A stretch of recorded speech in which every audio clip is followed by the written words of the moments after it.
우리 하나님 말씀은 골로새서 2장 6절 7절입니다. 골로새서 신약성경 326면에 있습니다.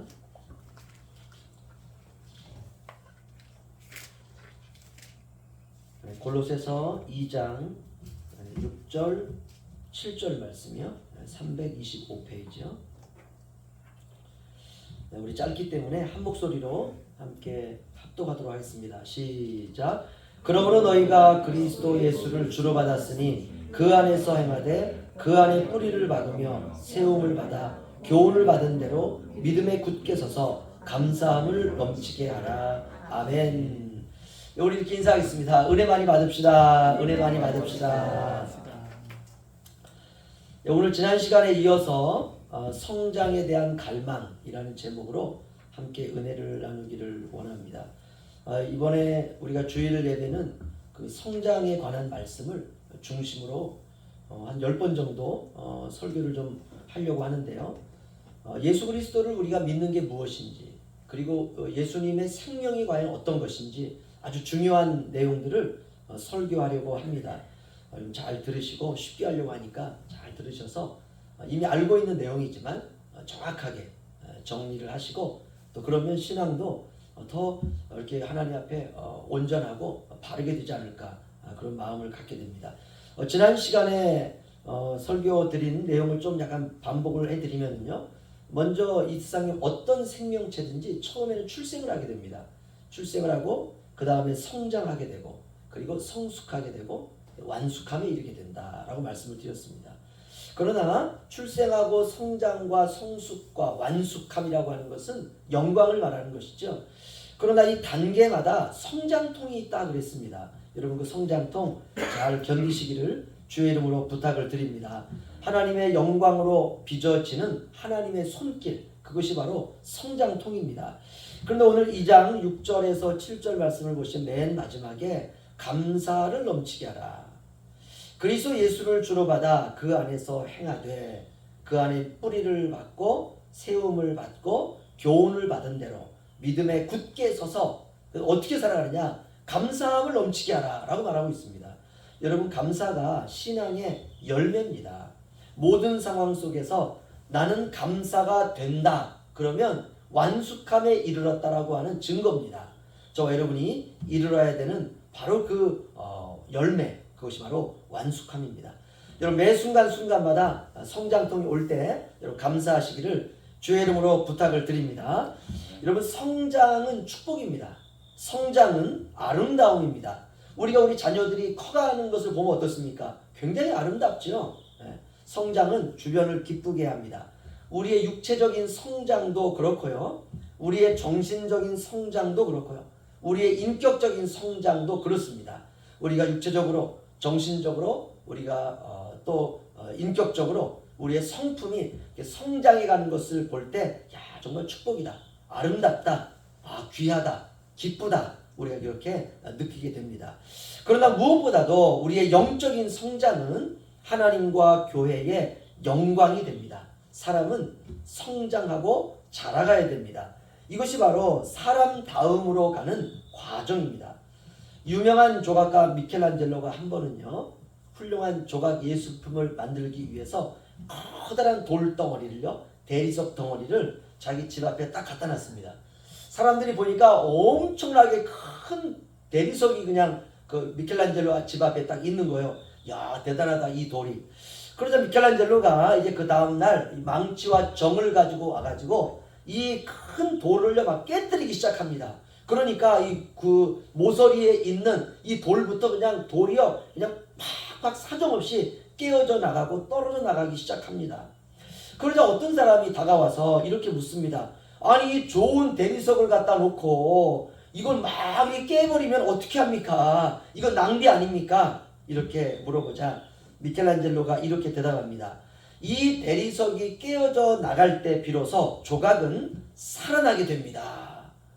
여러분 정말 유명한 일화입니다. 사람의 시각에서 보면 깨어져 나가는 돌들을 보면 아깝지요. 이 정말 네모 반듯한 대리석을 팔아도 어마어마한 돈을 받을 수 있을 텐데 이걸 막 깨뜨리기 시작하니까 얼마나 아깝습니까? 조각가는 과감하게 망치와 정을 들고 돌을 깨뜨리기 시작하는 것입니다. 왜 그러느냐? 조각가의 생각 속에 디자인된 조각상이 있기 때문에 그렇습니다. 마찬가지로 하나님의 생각 속에 저와 여러분을 향한 하나님의 뜻이 있습니다. 이 사람은 어떤 사람이 되어야 되는지 바로 그 형상이 하나님의 생각 속에 있습니다. 우리 한 사람 한 사람을 향한 형상이 다 다릅니다. 바로 그 형상을 지금도 하나님은 만들고 계시는 것입니다. 지난주에 세 가지를 말씀드렸는데요. 사람은 이 땅에 출생하면서 세 가지 단계를 거친다라고 말씀드렸습니다. 첫 번째는 성장하고, 두 번째는 성숙하고, 세 번째는 완숙해가는 과정을 통해서 인생이라고 하는 나무가 자라간다라고 말씀을 드렸습니다. 성장은 커가는 과정이고요. 성숙은 익어가는 과정이고, 완숙은 무르익는 과정입니다. 그러나 이 모든 단계마다 성장통이 있습니다. 여러분이 성장통을 잘 이겨내시기를 주님의 이름으로 축원합니다. 할렐루야. 우리 이렇게 인사합시다. 잘 이겨냅시다. 네. 사람은 언제 행복을 느끼느냐? 주님으로 인해서 우리가 변화되어져 가고 성숙되어져 간다고 느낄 때 사람은 행복을 느낍니다. 아, 내가 주님처럼 변화되고 있구나. 그런데 대부분의 사람들은 현실 속에 안주하기를 원합니다. 내가 변화되기를 갈망하지만 변화되는 게 쉽지 않습니다. 여러분, 변화를 갈망하는 것은 그렇게 쉽지가 않습니다. 왜냐하면 변화에는 고통이 따르기 때문에 그렇습니다. 우리가 변화를 선택한다라고 하는 것은요, 고통을 선택한다라는 말과 같습니다. 그럼에도 불구하고 우리가 변화를 선택해야 되는 이유는 성장과 성숙과 완숙감 때문에 그렇습니다. 이 변화 없이는 성장이 없습니다. 고통 없이는 완숙함이 없습니다. 그래서 고통이 따라도 익어가기 위해서는 변화를 선택하는 것입니다. 솔로몬은 전도서 3장 11절에 이렇게 말씀합니다. 하나님이 모든 것을 지으시되 때를 따라 아름답게 하셨고 또 사람들에게는 영원을 사모하는 마음을 주셨느니라. 그러나 하나님이 하시는 일의 시종을 사람으로 측량할 수 없게 하셨도다. 아멘. 하나님이 특별히 사람에게는 무엇을 주셨다라고 말씀하냐면 영원을 사모하는 마음을 주셨다, 이렇게 말씀하고 있습니다. 사람의 내면에는요, 영원을 향한 변화의 목마름이 있다는 것입니다. 이거 참 좋은 것이죠. 아픔과 고통은 있지만 좋은 것입니다. 잘 인내하고 견디고 사랑하는 마음으로 하나하나의 과정을 통과하시면 아름다운 사람들로 우리가 변화되게 될 것입니다. 그러기 위해서는 제일 먼저 변화라고 하는 출발을 시작해야 됩니다.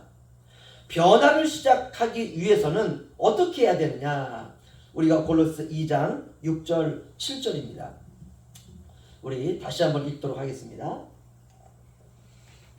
우리 함께 읽죠. 시작. 그러므로 너희가 그리스도 예수를 주로 받았으니 그 안에서 행하되 그 안에 뿌리를 박으며 세움을 받아 교훈을 받은 대로 믿음에 굳게 서서 감사함을 넘치게 하라. 아멘. 우리가 변화라고 하는 출발을 하기 위해서 첫 번째 할 수 있는 게 뭐냐? 그리스도 예수를 주로 받아야 된다는 것이에요. 우리가 그리스도 예수를 주로 받으라, 이 말은 이런 의미를 가지고 있습니다. 그리스도라고 하는 말은 구원자라는 뜻입니다. 예수라는 말은 저희들을 그들의 죄에서 건져내실 분이라는 뜻입니다. 주라고 하는 것은 인생의 주권자라는 뜻입니다. 그러니까 그리스도 예수를 주로 받았다라는 말은 그리스도 예수님이 우리의 구원자이시고 우리를 죄에서 구원해 내시는 왕이라는 뜻입니다. 그분을 절대적으로 신뢰하고 그분을 믿고 그분 안에서 출발해야 된다라고 하는 것이 인생의 처음 스타트 라인입니다. 그러면 우리가 어떻게 출발해야 되느냐? 변화를 위해서 출발을 해야 되는데 어떻게 출발해야 되느냐? 갈라디아서 2장 20절 말씀 제가 읽어드리겠습니다. 내가 그리스도와 함께 십자가에 못 박혔나니 그런즉 이제는 내가 사는 것이 아니요 오직 내 안에 그리스도께서 사시는 것이다. 이제 내가 육체 가운데 사는 것은 나를 사랑하사 나를 위하여 자기 자신을 버리신 하나님의 아들을 믿는 믿음 안에서 사는 것이라. 아멘. 이것이 바로 변화를 위한 출발입니다. 우리가 변화를 위한 출발의 그 시작점이 무엇이냐? 바로 내가 그리스도와 함께 십자가에 못 박혔나니 내가 죽는 게 출발이에요. 여러분, 내가 죽어야 영적인 출생을 시작할 수가 있습니다. 이건 심오한 성경의 진리입니다. 내가 죽어야 내 안에 예수가 사는 것이에요. 이것을 다른 말로 생명이다 이렇게 말합니다. 내 안에 예수가 살지 않으면 이건 생명이 아닙니다. 이건 죽음입니다. 내 안에 예수가 살아야 돼요. 이것이 바로 영적인 생명입니다. 이것이 바로 변화를 위한 출발이고, 이 출발을 해야 성장으로 가는 과정을 시작할 수 있습니다. 내가 출생을 하지 않았는데 어떻게 자랄 수가 있습니까? 변화를 위해서는 내가 죽는 그런 출발을 시작해야 됩니다.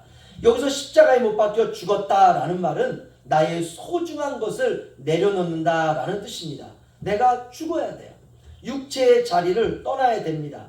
내 안에 가득한 욕심이 죽고, 내 안에 가득한 욕망이 죽고, 내 안에 가득한 정욕이 죽어야 되는 것입니다. 이 죽는다라는 말은 비운다라는 뜻입니다. 내 안에 욕심과 욕망과 정욕을 비워내는 것입니다. 그리고 내 안에 그리스도 예수 안에 있는 새로운 것을 선택하는 것입니다. 여러분, 이것은 엄청난 도전입니다. 욕심을 비우고 욕망을 비우고 정욕을 비우고 예수 안에 있는 새로운 것을 선택하는 것, 이거는 위대한 도전이고 엄청난 도전이고 이건 대단한 모험입니다. 마치 어부가 배를 타고 바다로 나아가는 것과 같은 도전이고 모험입니다. 이것이 바로 영적인 성장과 성숙과 완숙을 향해 가는 모험과 도전과 과정입니다. 그러면 우리가 출발을 해야 성장을 할 수 있는데, 이 출발은 영적인 출생이라고 했습니다. 내가 죽는 것입니다. 그러면 내가 죽는 것이 출발인데 이 모든 것들이 어떻게 가능하냐? 내가 죽고 내가 성장하고 내가 성숙해가고 내가 완숙함에 이르는 이 모든 인생의 과정이 어떻게 가능한가? 고린도전서 15장으로 가겠습니다. 고린도전서 15장 앞으로 좀 가시면요, 고린도전서 15장 신약성경 282페이지에 있습니다. 15장 9절에서 10절 말씀 우리 함께 읽겠습니다. 시작. 나는 사도 중에 가장 작은 자라. 나는 하나님의 교회를 박해하였으므로 사도라 칭함받기를 감당하지 못할 자니라. 그러나 내가 나된 것은 하나님의 은혜로 된 것이니 내게 주신 그의 은혜가 헛되지 아니하여 내가 모든 사도보다 더 많이 수고하였으나 내가 한 것이 아니요 오직 나와 함께 하신 하나님의 은혜로다. 아멘. 우리가 영적으로 출생하고 우리가 성장하고 성숙해가고 완숙함에 이르는 이 모든 것은 어떻게 가능한가? 내가 할 수 있는 게 아니라 하나님의 은혜로만 가능하다는 것입니다. 고린도전서 3장으로 한번 가보시죠. 고린도전서 3장 6절 7절 말씀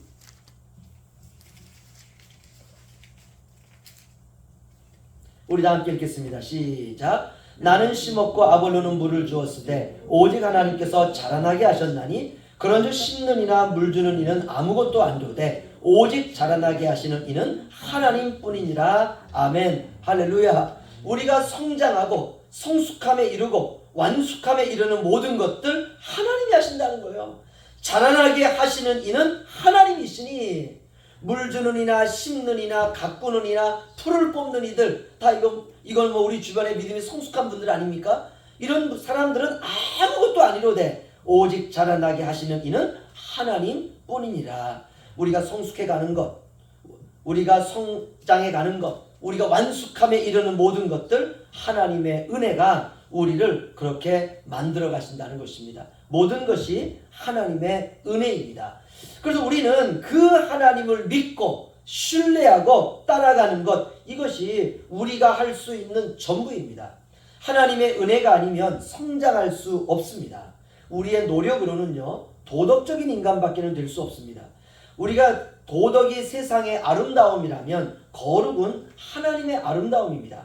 하나님의 은혜가 저와 여러분을 거룩하게 만들어가는 것입니다. 영적으로 우리가 성장하는 것도 하나님의 은혜로 시작하고 하나님의 은혜로 계속되고 하나님의 은혜로 마치게 되는 것입니다. 그러면 우리가 이렇게 질문할 수 있습니다. 그러면 우리는 아무것도 하지 않으면 됩니까? 라고 질문할 수 있어요. 여러분, 그렇지 않습니다. 하나님께서 우리를 변화시켜 가시는데 변화시키기 위해서 우리에게 은혜의 방편들을 허락하신다는 것이에요. 여기서 은혜의 방편이라고 하는 것은 은혜를 주시기 위한 수단과 도구를 우리에게 주신다는 것입니다. 우리에게 은혜를 베푸실 때 사용하는 도구를 우리에게 허락하십니다. 그렇다면 그 도구들을 우리가 알아야 되는 것이죠. 왜냐하면 그 은혜의 수단을 통해서 하나님은 우리에게 은혜를 주시기 때문에 그렇습니다. 그렇다면 하나님께서 우리에게 은혜를 주시는 도구가 무엇이 있을까? 첫 번째, 하나님의 말씀이 있습니다. 저와 여러분은 하나님의 말씀을 통해서 성장하고 성숙해가고 완숙함에 이르게 되는 것입니다. 여러분, 말씀에 대하여 절절하셔야 돼요. 그러면 은혜 받고 성장합니다. 여러분, 메마른 땅에 사택이나 교회 앞에 있는 꽃밭이 있는데요. 낮에 보면 그냥 바짝 말라요. 이 흙이 그냥 흙이 아니라 마사토 같은 흙입니다. 모래 같은 흙이에요.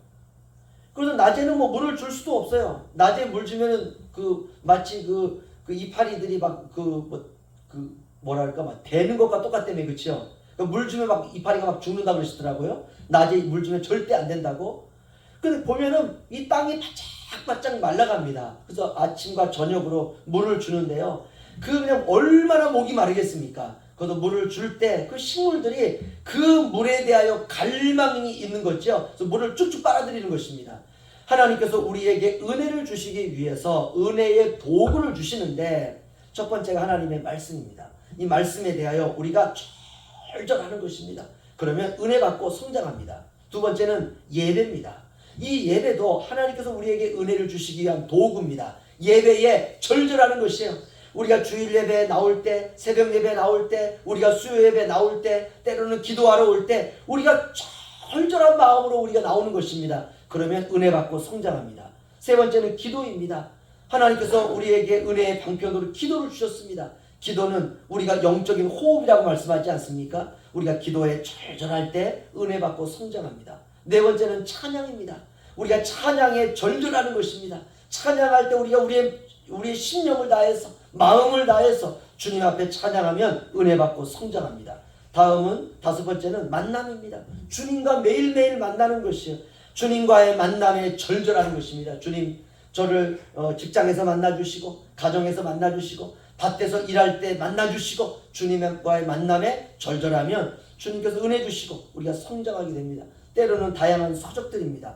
얼마나 많은 은혜의 서적들이 있습니까? 그런 책들을 읽을 때 그 책에 대하여 절절하게 되면 은혜 받고 또 성장하게 됩니다. 기쁨과 즐거움과 희망, 이것도 은혜의 방편입니다. 기쁨과 즐거움과 희망에 대하여 절절하시고 그러면 기쁨과 즐거움과 희망을 통해서 은혜 받고 성장하게 됩니다. 때로는 절망적인 환경입니다. 이것도 은혜의 방편입니다. 어떤 사람은 절망적인 환경 때문에 은혜 받은 사람들이 있어요. 그것 때문에 성장하는 사람들이 있습니다. 그래서 우리에게 절망적인 환경이 올 때에 그 환경에 대해서 절절하게 되는 것입니다. 그러면 은혜 받고 성장합니다. 또 다른 은혜의 방편은 바로 고난입니다. 고난이 올 때 하나님에 대하여 절절한 것입니다. 가정도 은혜의 방편입니다. 우리 부부가 또는 가정의 자녀들과 함께 살아갈 때 그 안에서 절절한 마음으로 살아가는 것입니다. 그러면 그 가정에 하나님께서 은혜를 주시고 가정 안에서 우리가 성장케 하시는 것입니다. 교회도 은혜의 방편입니다. 교회 생활에 대해서도 절절하게 되고 직장도 그렇습니다. 살아가는 가족도 그렇습니다. 주 안에 있는 우리 모든 교우들도 은혜의 방편입니다. 우리가 서로 만날 때 주님 안에서 서로 절절해하고 간절해하고 그러면 우리가 은혜 받고 성장하게 됩니다. 이 모든 것이 하나님께서 우리에게 은혜를 주시려고 하는 도구들이라는 것입니다. 하나님은 이런 도구들을 통해서 우리의 변화를 이루어 가십니다. 그렇다면 우리는 이런 도구들을 잘 선용해야 된다는 것입니다. 우리가 하나님을 바라본다라는 것은요, 이런 것들을 주신 하나님께 감사하며 이러한 은혜의 방편들을 믿음으로 잘 선용하는 것입니다. 어려움이 올 때 기도라고 하는 은혜의 방편을 사용하는 거예요. 얼마나 놀랍습니까? 그렇죠? 그러면 어떻게 선용해야 되는가? 예를 들면 이런 것입니다. 하나님께서 말씀을 주시면 이 말씀은 은혜의 방편이거든요. 그러면 이 말씀에 잘 순종하는 거예요. 그럴 때 변화를 경험할 수 있습니다. 말씀에 순종하고 말씀에 나와 있는 영적인 훈련을 잘 감당하는 것입니다. 여러분, 영적인 훈련은 지겨운 고통이 아니라 하나님의 은혜의 수단입니다. 훈련을 감사함으로 받아들이고 그 훈련에 통과하게 되면 자유함에 이르게 되고 성숙한 그리스도인으로 자라가게 됩니다.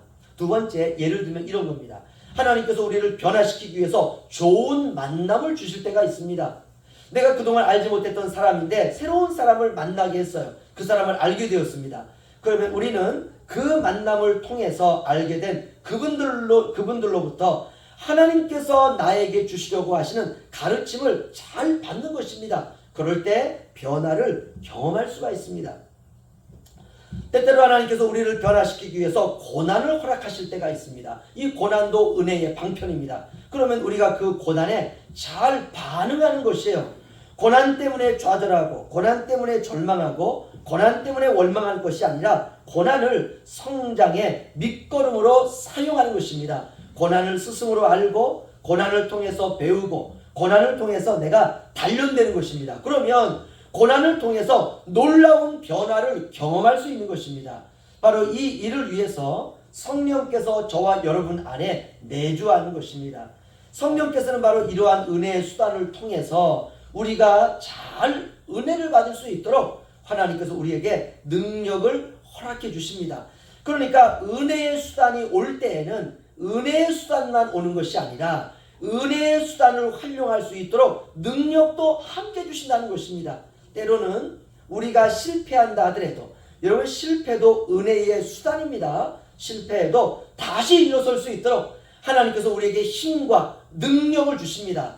그러면 그 성령의 능력을 통해서 우리가 변화를 체험하는 것입니다. 우리가 변화를 갈망하면서 살아갈 때 꼭 놓치지 말아야 될 목표가 또 하나가 있습니다. 그것은 바로 무엇이냐 하면 우리 골로새서 2장 6절 7절로 다시 가겠습니다. 골로새서 2장 6절 7절, 우리 함께 읽겠습니다. 시작. 그러므로 너희가 그리스도 예수를 주로 받았으니 그 안에서 행하되 그 안에 뿌리를 박으며 세움을 받아 교훈을 받은 대로 믿음에 굳게 서서 감사함을 넘치게 하라. 아멘. 이것이 바로 우리가 변화를 갈망하면서 놓치지 말아야 되는 목표입니다. 오직 그리스도 예수 안에서 행하고, 이게 우리의 삶에서 가장 중요한 것이에요. 그리스도 예수를 주로 받았으니 그럼 어떻게 살아가야 되느냐? 우리가 그 안에서 행하라는 것이에요. 그 안에서 행하고 그리스도 예수 안에서 뿌리를 내리고 그리스도 예수 안에서 교훈을 받은 대로 믿음에 굳게 서서 항상 감사함을 넘치게 하라. 이것이 바로 삶의 목표입니다. 한마디로 말하면 그리스도의 주권 아래 살아가라, 그 말입니다. 그 로널드 클럭이라고 하는 분이 이렇게 말했습니다. 영적으로 성장한다는 것은 한 사람의 전 인생을 그리스도의 주재권 아래 더욱더 내려놓는 것을 의미한다. 저는 이 말 전적으로 공감합니다. 주님의 주재권 아래 살아간다라는 말은 예수님의 통치를 받는다라는 뜻입니다. 주님이 주인이 되시고 우리는 그분의 종으로서 주님께서 나를 다스리도록 그분께 나의 모든 것을 맡기는 것, 이것이 바로 예수님의 주재권 아래 살아가는 것입니다. 예수님이 나를 다스리도록 나를 주님께 드리는 것입니다. 좀 더 쉽게 말씀드리면 예수님을 닮아간다라는 뜻입니다. 예수님처럼 산다라는 의미입니다. 그런데 이런 변화는 단시간 내에 이루어질 수 없고 평생 살아가는 과정입니다. 그렇다면 예수님을 닮아가는 과정의 가장 첫 번째 시작이 무엇일까? 우리 요한복음 12장 24절 한 절 읽고 이제 우리가 설교를 마치도록 하겠습니다. 요한복음 12장 24절 말씀.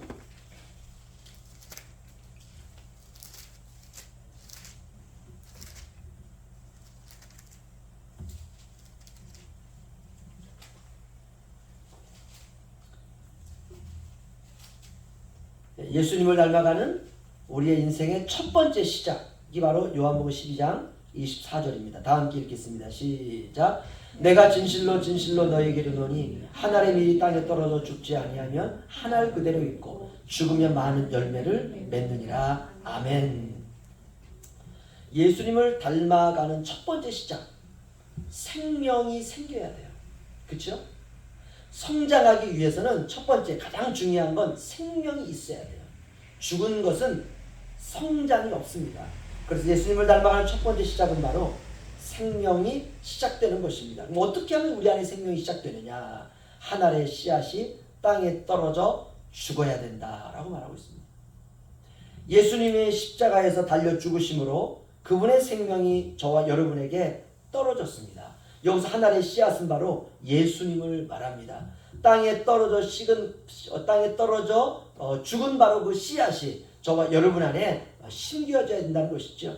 예수님의 생명이 우리 안에 들어와야 됩니다. 변화는 거기서부터 시작돼요. 생명이 없는 영적인 변화와 성숙과 완숙은 없습니다. 일단 살아야 돼요. 저와 여러분 안에 예수님의 생명이 있어야 됩니다. 생명이 없는데 어떻게 자랄 수가 있습니까? 우리가 오늘 이렇게 예배에 나왔다는 것 자체가 어떤 의미에서는 생명이 있다라는 증거입니다. 사랑하는 성도 여러분, 이제 우리 안에 생명이 있다면 성장에 대한 갈망으로 한 주간을 살아내야 될 줄로 믿습니다. 그렇다면 우리 안에 있는 이 예수님의 생명은 과연 무엇인가? 그리고 어떻게 우리가 그 생명을 가질 수 있고, 그리고 어떻게 우리가 이 생명이 성장할 수 있는가?